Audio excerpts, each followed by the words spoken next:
desde el capítulo 4, versos del 1 hasta el 6, y luego vamos a tratar de recordar un poco el contexto en el que nos estamos enfrentando, para luego también explicar el texto leído y aplicar el texto leído a nuestras vidas. Dice así la palabra del Señor, Ruth, capítulo 4, versos del 1 hasta el 6. Booz subió a la puerta y se sentó allí. Y aquí pasaba aquel pariente de quien Booz había hablado, y le dijo: fulano, ven acá y siéntate. Y él vino y se sentó. Entonces él tomó a 10 varones de los ancianos de la ciudad y dijo: sentaos aquí. Y ellos se sentaron. Luego dijo al pariente: Noemí, que ha vuelto del campo de Moab, vende una parte de las tierras que tuvo nuestro hermano Elimelech. Y yo decidí hacerlo saber y decirte que la compres en presencia de los que están aquí sentados y de los ancianos de mi pueblo. Si tú quieres redimir, redime. Y si no quieres redimir, decláramelo para que yo lo sepa, porque no hay otro que redima sino tú y yo después de ti. Y él respondió: yo redimiré.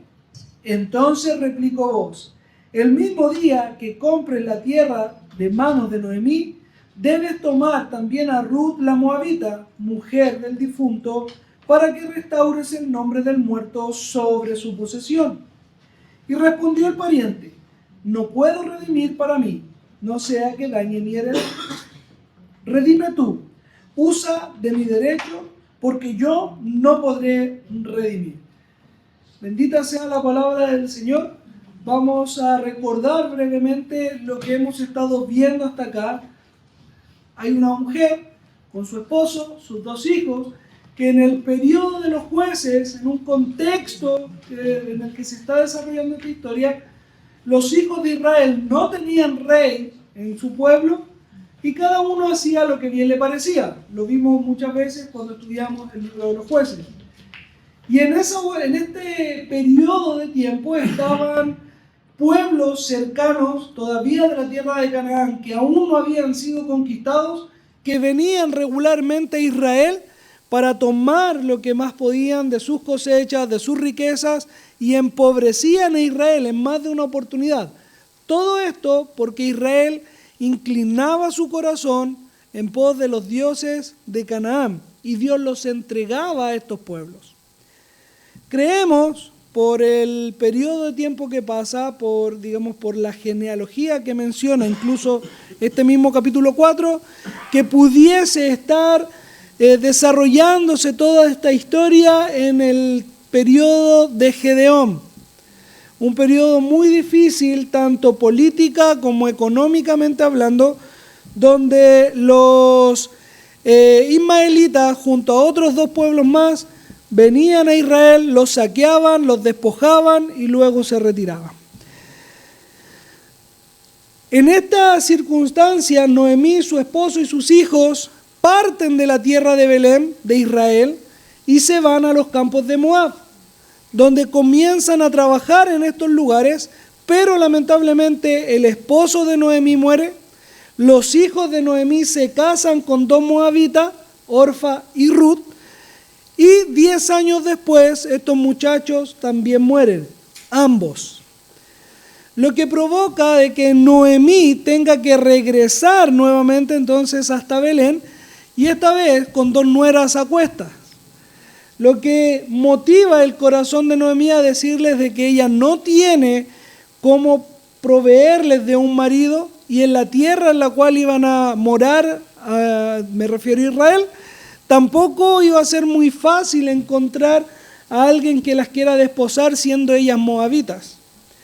A lo que Orfa entiende la petición de su suegra y parte de nuevo a la casa de sus padres para buscar un bienestar con un futuro esposo. Por su parte, Ruth le dice: yo no voy a regresar a la casa de mis padres, estoy parafraseando un poquito a Ruth, no voy a regresar a la casa de mis padres, voy a ir contigo, donde tú vayas, yo iré, donde tú estés, yo voy a estar, es lo que Ruth le está diciendo, donde tú mueras, yo voy a morir. Y la frase que más marca a lo mejor en este capítulo 1 es, tu Dios será mi Dios. Perdón, tu Dios, mi Dios. Una buena corrección, porque no, y lo explicábamos en aquella oportunidad, las otras frases donde tú irás, yo iré, está todo hablando en futuro. Donde tú mueras, yo voy a morir en el futuro.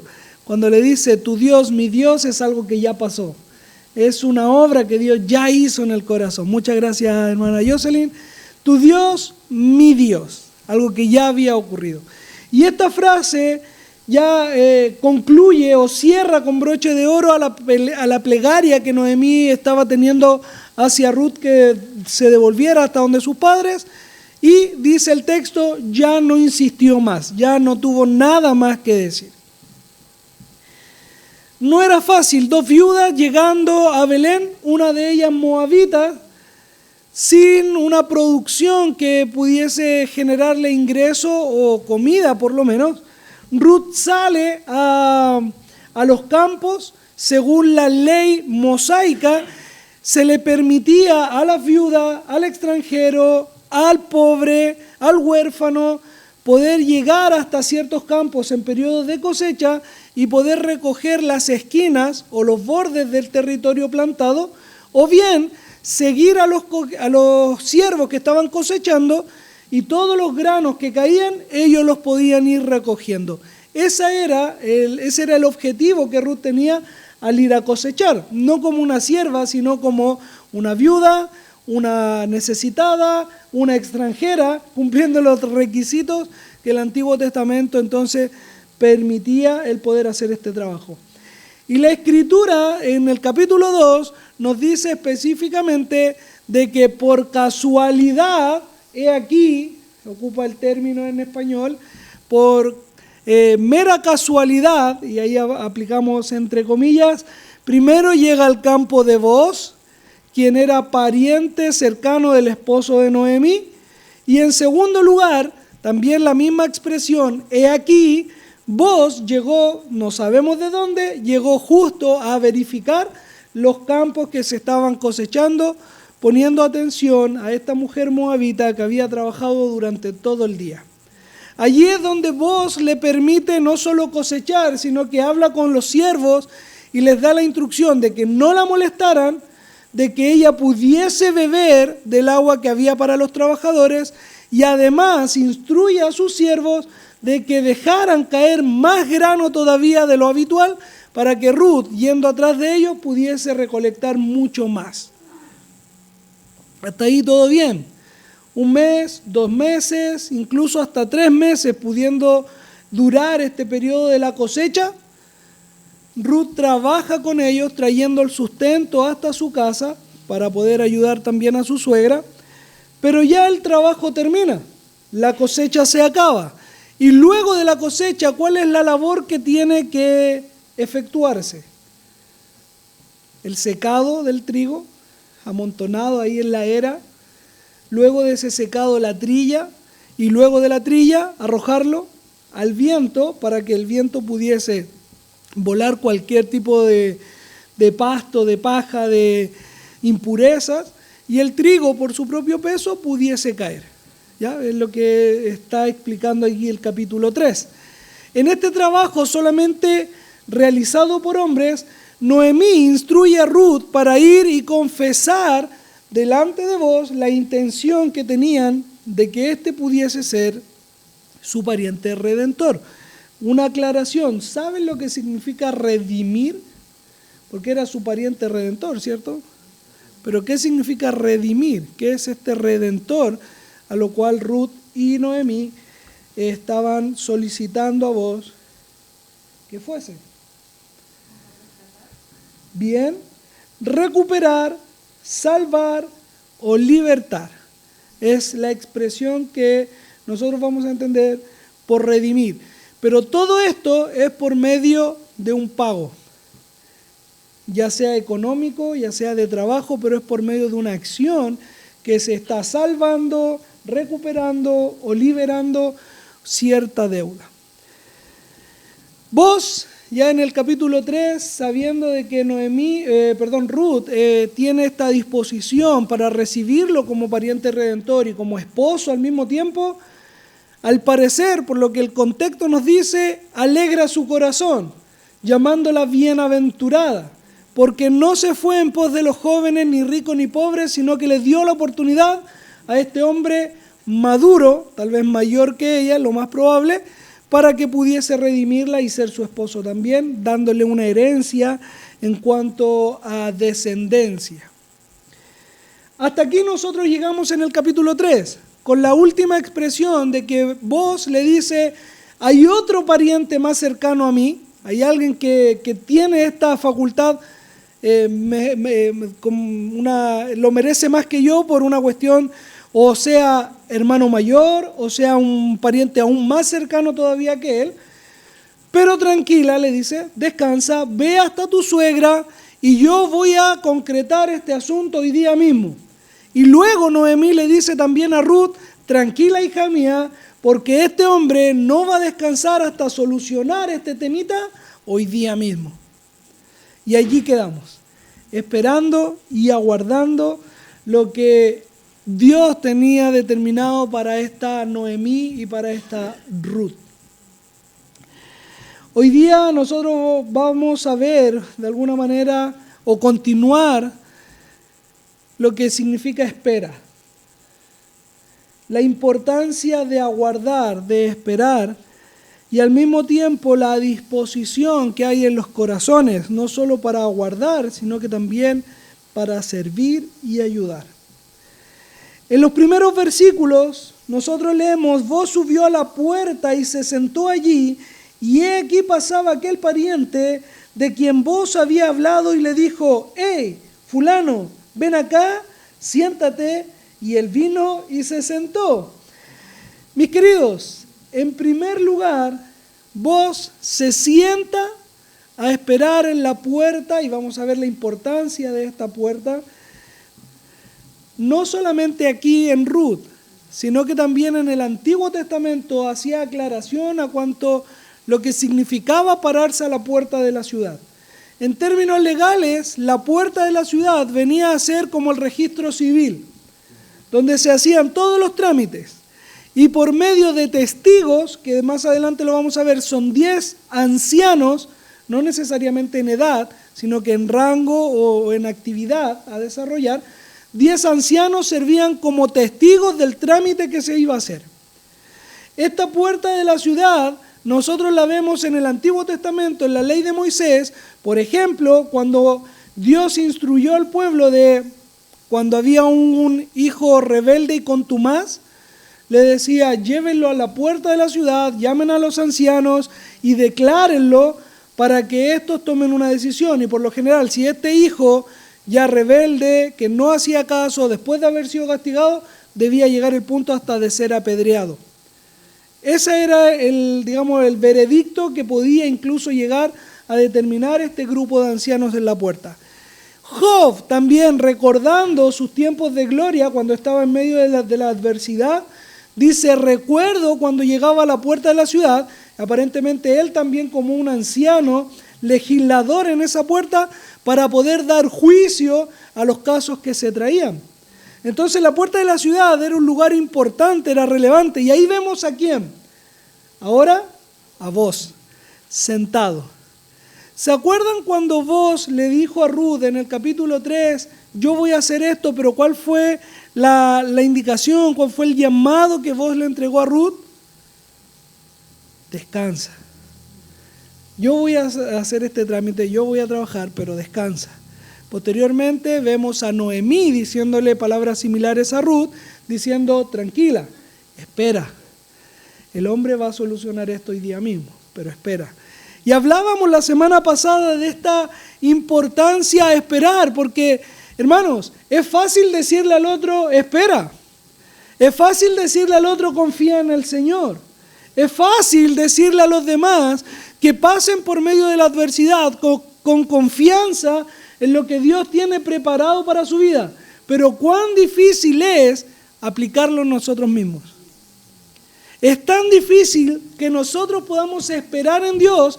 Es como una palabra cliché muchas veces de espera en el Señor, descansa en el Señor, aguarda en el Señor, pero ahora te toca a ti. Y vemos a vos parado en un lugar tan importante en el registro civil, sin nada que hacer en concreto, solamente sentado aguardando. Ahora le toca esperar a Él.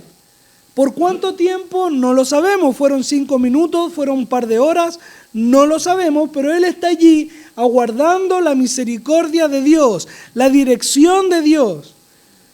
Tal vez, no lo dice el texto, pero quiero pensarlo así, de acuerdo a las indicaciones que se nos dan de las actitudes de vos, como un hombre de valor, tal vez orando, pidiéndole a Dios que bendiga el trámite que está haciendo. Mis queridos, una aplicación rápida, breve para nosotros. ¿Cuántas veces vamos a hacer un trámite, vamos a practicar algún asunto legal y estamos pidiendo? Mi Señor, guía mis pasos. ¿Es tu voluntad? Mi Señor, esto es lo que tengo que hacer. ¿Lo hacemos? ¿Dependemos a ese nivel de Dios? ¿Sabes cuál es el problema? Hemos dividido nuestra área espiritual y nuestra área secular, creyendo de que Dios aplica solo en una, pero no en la otra. Creemos de que Dios es solamente el Dios que sirve para asuntos religiosos, para asuntos de la iglesia o tal vez para asuntos familiares, pero cuando tiene que ver con lo secular, con el mundo, con los trámites, pareciera que Dios no tiene la autoridad, pareciera que Dios no aplica en esos momentos. Mis queridos, Dios es Dios de todo. Por lo tanto, podemos pedir, podemos esperar, podemos aguardar que su misericordia y su mano está obrando cada día en nosotros. En un trámite secular, no me gusta llamarlo así, pero para que lo entendamos, o en un trámite espiritual. Mis queridos, la espera de vos tiene recompensa. ¿Se acuerdan en el capítulo 2, cuando decíamos, por casualidad Ruth llegó a los campos de Booz? Por casualidad Booz llegó a verificar sus campos para ver cómo estaba la cosecha el mismo día que Ruth llegó a trabajar allí. Adivinen qué palabra aparece aquí. He aquí pasaba aquel pariente. Por casualidad, nuevamente, este pariente pasa por las puertas de la ciudad. Yo no sé si vos sabías de que el pariente regularmente pasaba por allí, pero hermano, no había algo, determinado desde antes, a eso se refiere. No es que vos había acordado previamente, juntémonos acá. Él aguardaba que Dios dirigiría todo para que este pariente pudiese llegar allí y concretar el trámite que vos tenías que hacer. Y justamente en la espera que vos muestra, la dependencia que vos está mostrando, coincidentemente el pariente que él necesitaba hablar llega a la puerta de la ciudad. ¿Cuál es el término al cual se refiere de este pariente? Fulano. Para nosotros se entiende fulano de tal. A lo mejor nosotros tenemos también un dicho cuando hablamos de una persona X, decimos Juanito Pérez, ¿cierto? Es exactamente el nombre que está usando aquí, Peloni Almoni.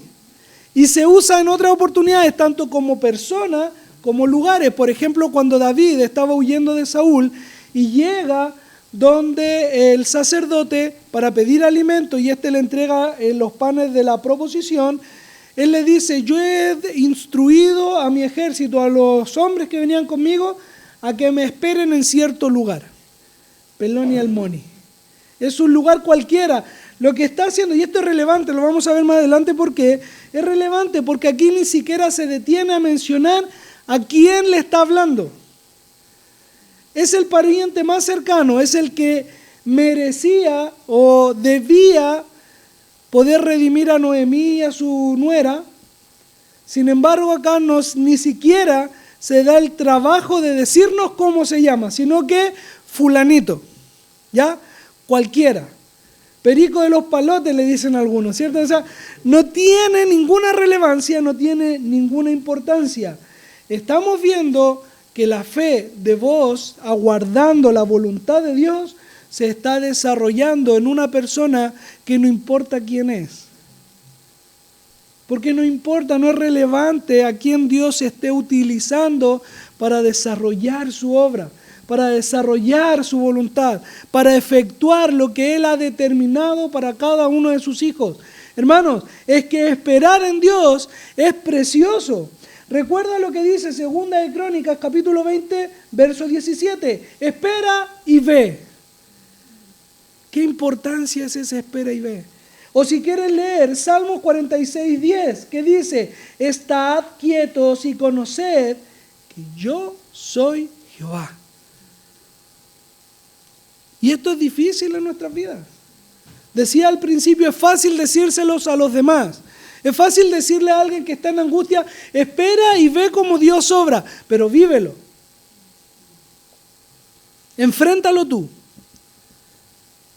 Y aquí es donde nuestra fe debiese tomar mayor fuerza todavía, porque una y otra vez las Escrituras nos están instruyendo a que esperemos la voluntad de Dios, a que esperemos en su gracia. Y aún más hace un desafío, aguarda, espera y ve lo que yo tengo por hacer. Qué maravillosa promesa hay detrás de esto. En que podemos no solamente esperar en Dios, sino que podemos ver a Dios. Cuando hay fe realmente, cuando es genuina nuestra fe delante de Dios, no es solamente esperar con brazos cruzados a que esto ocurra, sino que es esperar con expectativa, con fe, con gratitud al mismo tiempo, en que lo que Dios está haciendo es para su gloria y para el bienestar de los que a Él aman. Porque todas las cosas ayudan a bien, dice la carta a los romanos.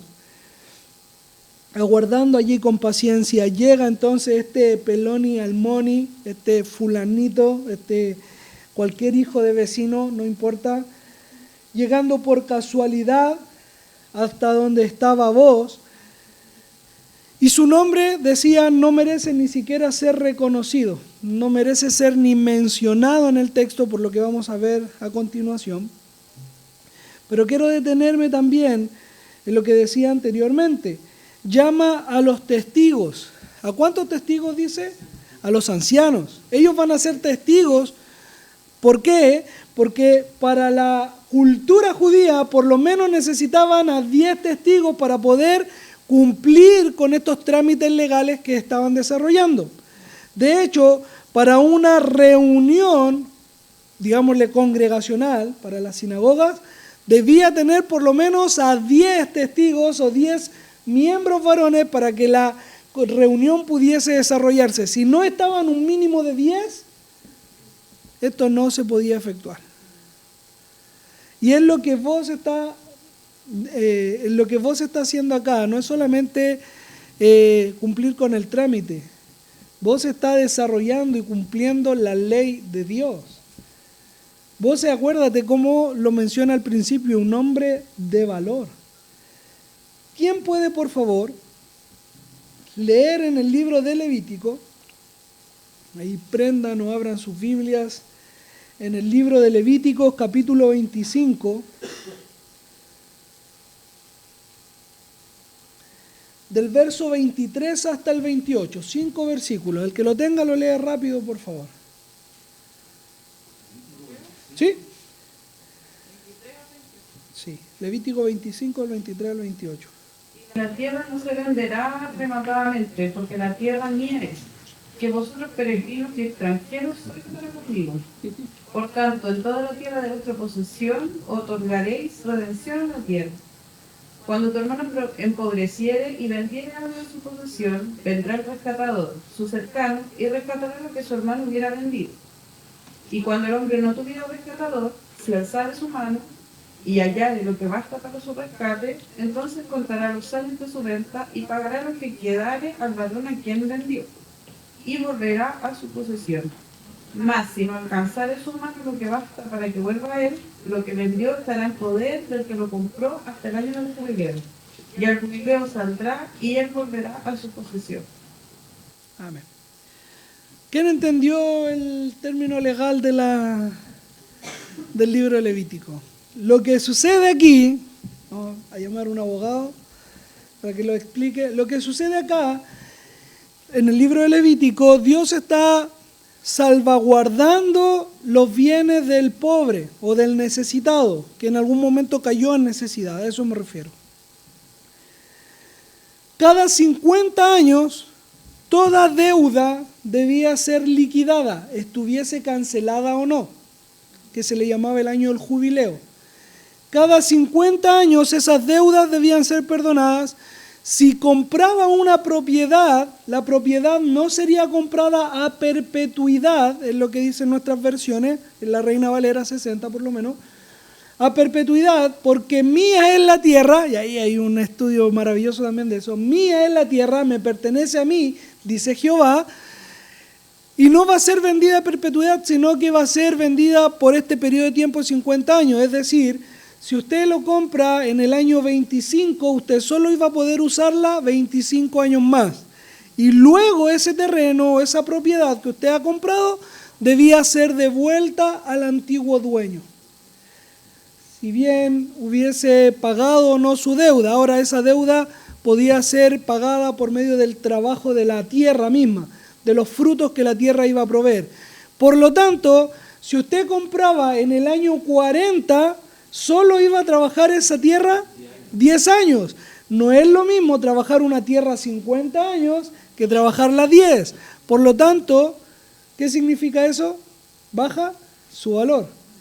Entonces, entre menos tiempo quedara para el año de jubileo, menos iba a valer la tierra. Ahora bien, ¿qué pasaba si esta tierra, como en el caso de Noemí, esta tierra era vendida, independiente en qué año estuviésemos? Si en el año 30, 20, da lo mismo. Pero ¿qué pasaba si esta tierra hubiese sido vendida?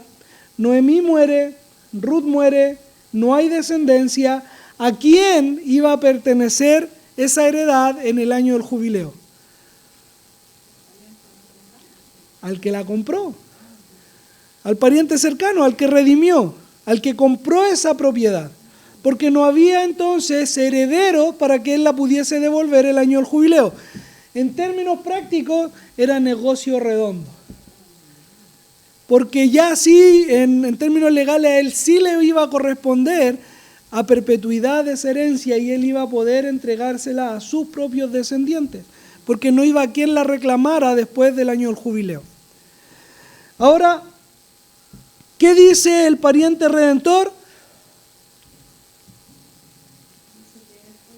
Él puede, él va a redimir la tierra, él va a comprar la tierra.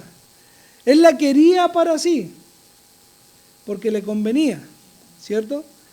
Solamente que le faltaba un pequeño detalle. ¿Cuál era ese pequeño detalle?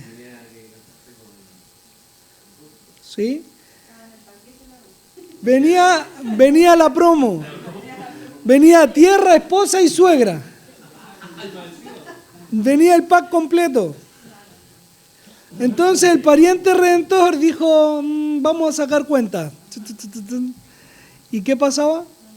No le convenía. Pero sabes que antes de pasar a la respuesta del pariente redentor después de esto, me gusta la forma en la cual vos plantea la situación. Él primero no engaña a nadie. Él dice, tú eres el pariente cercano, tú puedes redimir, cómprala si quieres, pero si no quieres, lo hago yo. Avísame solamente si la quieres tú o yo, porque después de nosotros ya no va a haber nadie más y va a tener que pasar a tercero en manos de otras personas, de otra familia, de otro clan. Mis queridos, nos damos cuenta una vez más el tipo de Cristo en la persona de vos, estando en disposición a redimirnos. Mis queridos, es que tenemos uno dispuesto a redimirnos de nuestros pecados, a comprarnos con su sangre preciosa. Cuando preparaba el texto no pude evitar recordar el Salmo 27:10, donde dice, aunque mi padre y mi madre me dejaren, con todo Jehová me recogerá. Mis queridos, tenemos a alguien dispuesto. con un corazón en disposición, en amor hacia nosotros para tomarnos, cobijarnos y hacernos parte de Él. Hay uno con esa disposición. Si bien vamos a ver rápidamente en el verso 5 y 6 que este pariente redentor no estaba en esta disposición, vos sí lo estaba. Por eso vos, una vez más, se gana el título de un tipo de Cristo. Porque tiene la disposición de llamarnos hasta Él, para cobijarnos bajo sus alas, para cubrirnos con su manto, como lo veíamos en el capítulo 3. Mis queridos, Cristo está con los brazos abiertos para recibirnos, para aquel que a Él venga con arrepentimiento genuino de sus maldades, reconociéndole como Señor soberano de sus vidas, puede venir a Él, ser cubierto por Él, sanado por Él. Qué maravilloso Dios es el que tenemos, quien entregó a su Hijo para no solamente juzgarnos o salvarnos, sino que también amarnos, cobijarnos y sanarnos. Él cura nuestras llagas, Él cura nuestra maldad, Él limpia nuestros pecados. Vengamos a Él. Él está dispuesto a hacerlo. Tenemos a uno con esa disposición. Versos 5 y 6. Dice, entonces replicó vos, el mismo día que compres la tierra de mano de Noemí, debes tomar también a Ruth la Moabita, mujer del difunto, para que restaures el nombre del muerto sobre su posesión. Y respondió el pariente, no puedo redimir para mí, no sea que dañe mi heredad. Redime tú, usa de mi derecho, porque yo no podré redimir. Por favor, acabamos de leer, si no me equivoco, acabamos de leer Levítico 25, ¿verdad? Y allí en Levítico 25 nosotros vimos lo que era esta ley de redención, para el pariente de redención. Pero si nosotros vamos a Deuteronomio 25, del 5 al 10, lo que nosotros nos vamos a encontrar es con la ley del levirato. Levirato, que en el latín, o traducido del latín, es cuñado, es simplemente la ley que resguarda la herencia o el nombre de algún difunto, de alguna familia. Si moría el esposo en determinado momento, por ley, el hermano más cercano, el mayor me refiero al que tenía, o el mayor después del que murió por lo menos, tenía el deber de tomar a esa cuñada por esposa para entregar descendencia a su hermano. Es la ley del levirato, Deuteronomio 25. Que es distinto a la ley del Redentor de Levítico 25. Son dos leyes completamente diferentes, no son la misma. Lo que vos hace aquí es unificar ambas leyes para que, en primer lugar, poder vender la propiedad de Noemí y poder ayudarla en términos económicos, porque ese dinero iba a tener que ser llevado hasta Noemí. Ella estaba vendiendo su terreno, su parcela, y por otro lado debía también tomar la ley del levirato como hermano más directo del esposo de Ruth para poder entregar descendencia al muerto. No es que fuese obligación hacerlas juntas, pero en el contexto en el que está ocurriendo se necesitaba vender como pariente redentor, comprar en este caso la propiedad, y al mismo tiempo se necesitaba para que la descendencia, en el caso del esposo de Ruth, pudiese continuar. Entonces vos unifica estas leyes y se lo declara entonces al pariente redentor. Con esto también Dios, a través de estas leyes, Dios está guardando a los necesitados, para que los que tuviesen una posición económica más cómoda, no compraran todos los territorios de los que están en necesidad y luego se poseyeran para siempre estas tierras. Por ejemplo, cuando el hombre rechazaba el levirato, cumplir la ley, la viuda debía quitarle la sandalia al hermano, al cuñado, y escupirle la cara por haberle rechazado, porque obviamente no iba a perdurar el linaje de su esposo. Iba a ser despreciado por la congregación.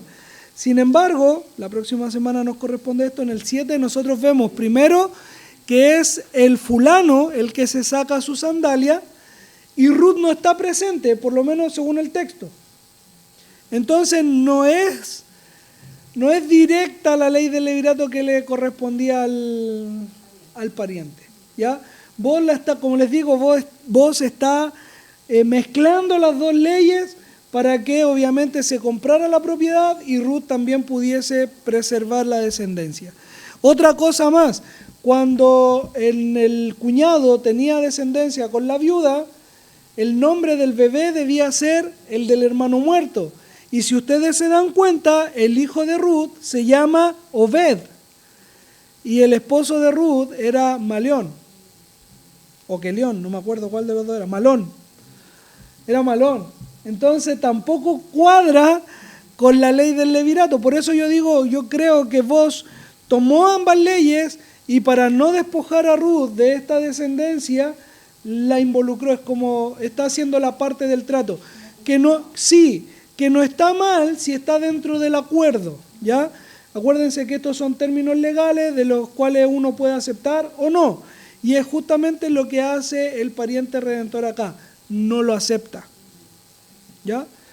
De hecho, es justamente lo que ocurre en el verso 6. Y respondió el pariente: no puedo redimir, no sea que dañe mi heredad. Redime tú, usa de mi derecho, porque yo no podré redimir. Y aquí hay algo que para mí me llamó mucho la atención en dos ocasiones: no puedo y no podré. Pregunta: antes de saber que se tenía que casar con Ruth, ¿el pariente iba a comprar la propiedad? Dijo que sí. Entonces, ¿podía o no podía? Podía. Él no quería casarse con Ruth. Por muchos factores. Era moabita. Iba a tener que darle descendencia al esposo de Ruth.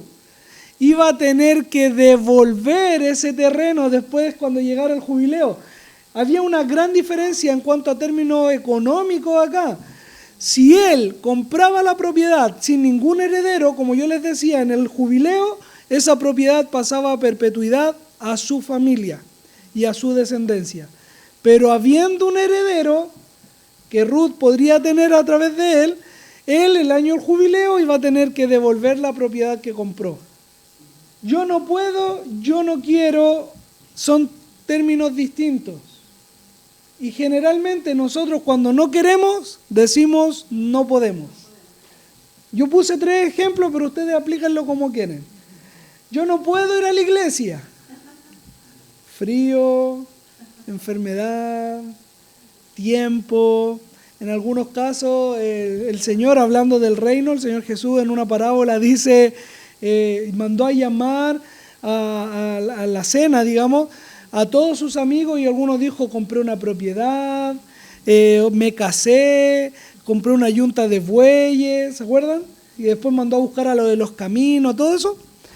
El yo no puedo, distinto al yo no quiero, o sea, son términos completamente distintos, pero nosotros los vamos conjugando para nuestra comodidad.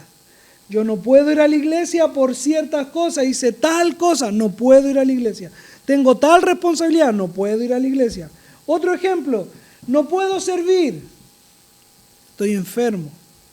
No puedo servir, no tengo tiempo. No puedo servir, no estoy preparado. Póngale ahí usted lo que quiera, pero no puedo servir, muchas veces no quiero servir. Es mucha responsabilidad. Si fuésemos honestos con nosotros mismos, diríamos: es tanta la responsabilidad, voy a tener que estar lidiando con todos estos hermanos pecadores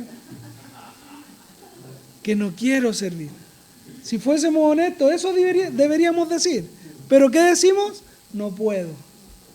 Tercer ejemplo, último que yo puse, pero usted puede poner ahí en su cabeza cualquier otro: No puedo tratar con tal o cual hermano. No puedo o no quiero. Es que nuestros caracteres no compatibilizan, así que no puedo tratar con él. Hermano, no queremos tratar con él. Así de sencillo. No es que no podamos, hermano, no está la disposición para hacerlo. Es lo que está haciendo acá el pariente redentor, no es que no pueda. Tenía la capacidad económica para comprar, tenía la posibilidad de casarse con Ruth, pero él no quiso. Ahora, la razón por la que no se va a casar, o por lo menos la que él da, es no vaya a dañar mi heredad. De alguna manera ya lo explicamos. El año del jubileo él iba a tener que devolver lo que compró, iba a perder dinero. No sabemos a cuánto tiempo estábamos del jubileo, pero iba a perder dinero. Está comprando una propiedad que después le iba a tener que devolver, en primer lugar. Pero además su nombre no iba a perdurar. Y por eso yo les dije al principio la importancia de que ni siquiera su nombre sea mencionado. Él quería preservar su nombre en su herencia. ¿Se acuerdan? El hijo de Judá, cuando mueren sus hijos, el primero, al quedar la esposa de este que muere, el primero, no me recuerdo los nombres en este momento, pero cuando muere el primer hijo de Judá, el segundo hijo se casa con ella, y no quiere dar heredad a su hermano. ¿Por qué? Porque su nombre se iba a perder por darle heredad primero a su hermano, y el Señor le quita la vida al segundo hijo por no querer preservar la vida de su hermano o la heredad de su hermano. Es lo mismo que está haciendo acá este fulano, queriendo de que su nombre perdure en su herencia. Y la Escritura, que es lo que ha perdurado por más tiempo, mis queridos, uno de los libros más leídos, por no ser el más leído, pero es el que más personas conocen, nunca se enterarán cómo se llama fulano. ¿Se dan cuenta de lo paradójico de esto? Queriendo conservar los bienes de este mundo, el renombre de este mundo, hoy día ya nadie sabe ni siquiera cómo se llama. Ni siquiera es digno de mencionar el nombre de este fulano. ¿Cuánta importancia le damos nosotros a los bienes o a las obtenciones de bienes en este mundo? Más aún que lo espiritual. Pareciera que lo que hay en esta tierra, lo que ofrece este mundo, es más importante de lo que Dios puede ofrecernos a nosotros. Él quería que su nombre perdurara, no funcionó. Él quería que su herencia siguiera creciendo, quería adquirir más bienes, no le sirvió. Él prefirió lo material antes que lo espiritual. Por otra parte, Booz arriesgó absolutamente todo, porque él compra la heredad, se casa con Ruth, y él le da herencia entonces, o le da perpetuidad a la heredad del difunto, Malón. Él arriesgó su dinero, su nombre, casamiento, porque perfectamente Ruth, después de haber concebido, pudo haber dejado a Booz. Ya tenía descendencia. Sin embargo, Booz arriesgó absolutamente todo para poder cumplir primero la ley del Señor y luego para darle un bienestar a su esposa. ¿Cuánto estamos dispuestos nosotros a hacer por los demás? Y algunos dirían, sí, todo, hasta que no me perjudique. Estoy dispuesto a hacer cualquier cosa por otro mientras no atente conmigo, con mi bienestar, con mi comodidad. Amados, para concluir, 6 puntos. En primer lugar, esperar en Dios es difícil, pero da frutos. Es complejo no solamente decirlo a los demás, aunque a veces es más fácil que vivirlo uno mismo, pero en términos prácticos sabemos que es difícil, pero el resultado final es lo que realmente va a glorificar a Dios y nos va a ayudar a nosotros. Rinde buenos frutos. En segundo lugar, todo, absolutamente todo, está bajo la mano de Dios. Amados, las casualidades no existen. Solamente acá el escritor nos está haciendo ver de que no fue manipulado por ningún ser humano, ninguna criatura, al usar esos términos de "he aquí", "aconteció", casualmente, por casualidad, es lo que está hablando. Solamente está direccionando de que no es algo manipulado por nosotros, sino solamente por la mano de Dios, porque todo está bajo su soberanía, bajo su dirección. No hay nada que se escape de su voluntad. Por lo tanto, podemos descansar. Podemos esperar en Dios. Tercer lugar, hay uno que está dispuesto a redimirnos, hermanos. Y eso debiese darnos gozo. Hay uno que está dispuesto, que estuvo dispuesto a morir por nosotros en la cruz. Y que hoy está dispuesto con brazos abiertos a recibirnos bajo sus alas para cobijarnos y para sanarnos. Conténtate con eso, iglesia. Cuarto punto. Muchas veces nuestro no puedo es más bien un no quiero. Debemos ser honestos con nosotros mismos, mis queridos. Al Señor no lo podemos engañar. Y aunque solamente Dios conoce los corazones, muchas veces también el pastor se da cuenta. Y otros hermanos también. A veces uno se percata cuando el no quiero se transforma en el no puedo. Seamos honestos con Dios. Y a veces ayudar o servir a Dios, a pesar de que no queramos, es mejor. Quinto, si buscamos la gloria terrenal, despreciamos al mismo tiempo la celestial. Fulano quiso que perdurara su nombre. Dios dijo, ni siquiera mereces que tu nombre sea mencionado. No seamos como Él. Seamos un tipo de Cristo. Seamos como vos. Él quiso glorificar a Dios y su ley. Por último, arriesgar en el nombre de Dios es ganar para siempre. Mis queridos, no hay quien no haya dejado algo para glorificar a Dios que Dios no lo haya bendecido. Cristo mismo lo dijo, ustedes que dejaron a sus discípulos, padre, madre, hermano, todo, familia, por mí, serán bienaventurados. Mateo 19, 29. Mis queridos, es mejor entregarse a Dios, servir a Dios, dejar todo por Dios, porque ese es el todo del hombre.